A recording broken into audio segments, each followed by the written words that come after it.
Good morning children. आज हम फिर उस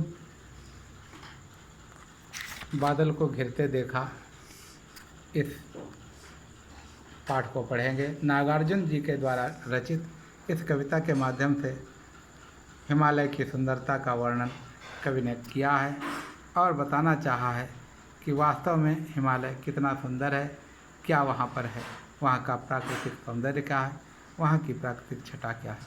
देखिए,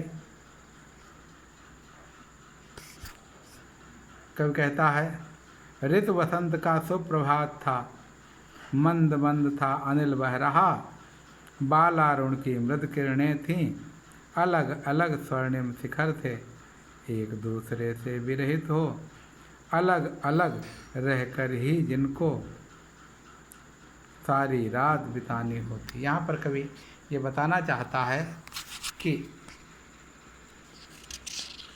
हिमालय पहाड़ की ऊंची ऊंची चोटियाँ हैं, उस पर अनेक प्रकार के सरोवर हैं, मानसरोवर इत्यादि। उन सरोवरों के तलहटी में अनेक शिखर हैं। शिखरों पर क्रौच पक्षी यानी कि सारस जिसे हम बोलते हैं, क्रौच पक्षी रहते हैं। क्रौच पक्षी को एक साप होता है, किसी मुनि का साप है कि वो रात के समय कितनी भी चांदनी हो लेकिन वो पड़ोस में भी होते हुए एक दूसरे को मिल नहीं सकते हैं, एक दूसरे के विरह में तड़पते रहते हैं, एक दूसरे के लिए वो आवाज़ लगाते रहते हैं लेकिन एक दूसरे को वो देख नहीं पाते हैं। कवि कहता है कि उन स्वर्णिम शिखरों, सोने जैसे चमकने वाले शिखरों के बीच में एक इधर पक्षी बैठा था, क्रौच दूसरा उधर। दोनों चिल्ला रहे थे लेकिन अपने जोड़े से, अपने प्रेमी से दोनों नहीं मिल पा रहे थे। लेकिन अब सूर्योदय हुआ। सूर्योदय की जब किरणें, जानते हो, बर्फ़ के ऊपर पड़ती हैं तो मालूम पड़ता है जैसे बर्फ़ सोने की हो गई हो, स्वर्णिम किरणें होती हैं। तब कहता है कि जब स्वर्णिम किरणें पड़ी बर्फ़ के शिखरों पर तो क्रौच पक्षी जो था वो दोनों रात गुजरने के कारण अब क्रंदन छोड़ चुके थे, चिल्लाना छोड़ चुके थे और वो एक दूसरे के समीप आ जाते हैं।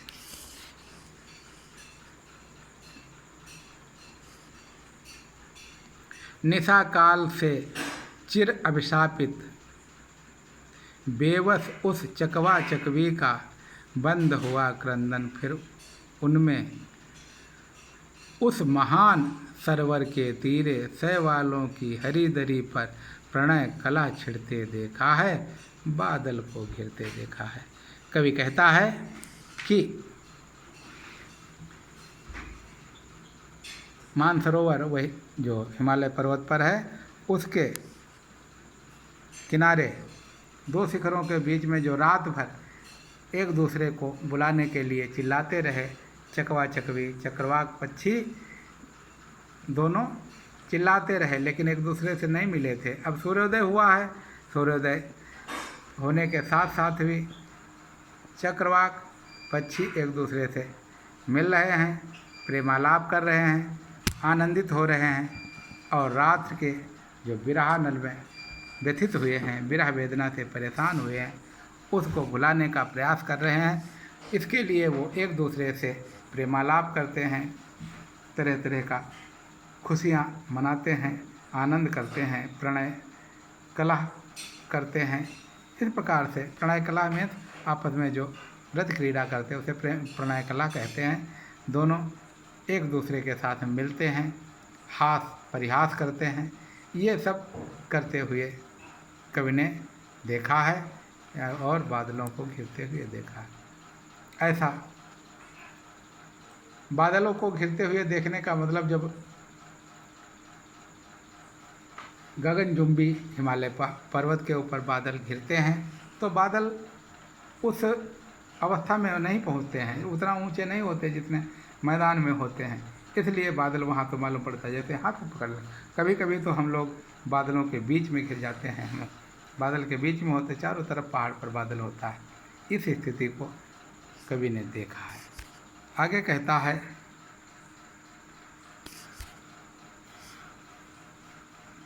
दुर्गम बर्फानी घाटी में 7 सहस्र फुट ऊंचाई पर अलख नाभि से उठने वाले निज के ही उन्मादक परिमल के पीछे धावित होकर तरल अरुण कस्तूरी मृग को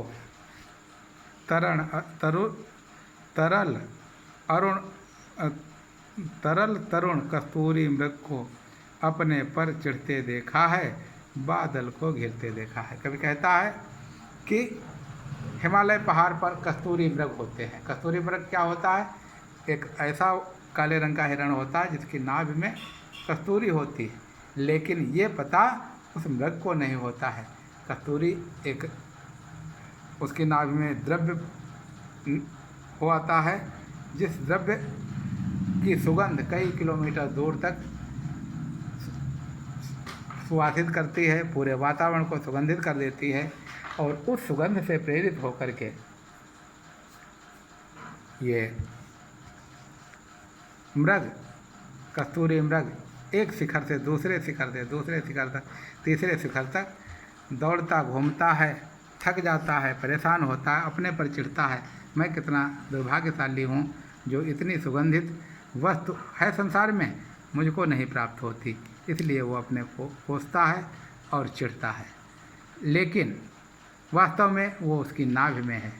यानी कि कवि यहाँ पे कहना चाहता है कि हमारे पास में सब कुछ है, फिर भी हम उसको इस संसार में ढूंढते घूमते हैं और उसे प्राप्त नहीं कर पाते, अपने पर झल्लाते हैं, अपने पर हम नाराज होते हैं कि अरे हम कैसे हैं जो हम ये नहीं प्राप्त कर सकते हैं, यानी कि हम चिढ़ते हैं। यहाँ कवि एक कस्तूरी मृग के माध्यम से मानव में होने वाले इस प्रकार के परिवर्तन को बताता है, जिसके द्वारा वो स्वयं पर चिढ़ता है जब वो किसी सफलता को प्राप्त नहीं कर पाता है।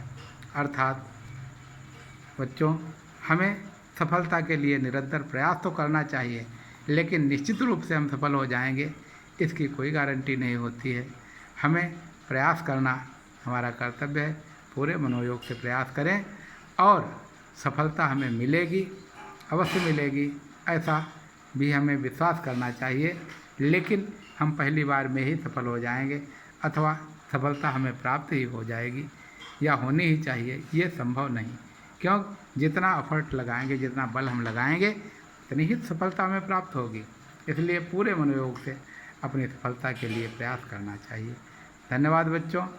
आप इस दोनों पद्यांशों पर आधारित प्रश्नोत्तर अपनी अभ्यास पुस्तिका में करिएगा। यदि आप नहीं कर पाते हो तो हमें बताना, मैं करवा दूँगा।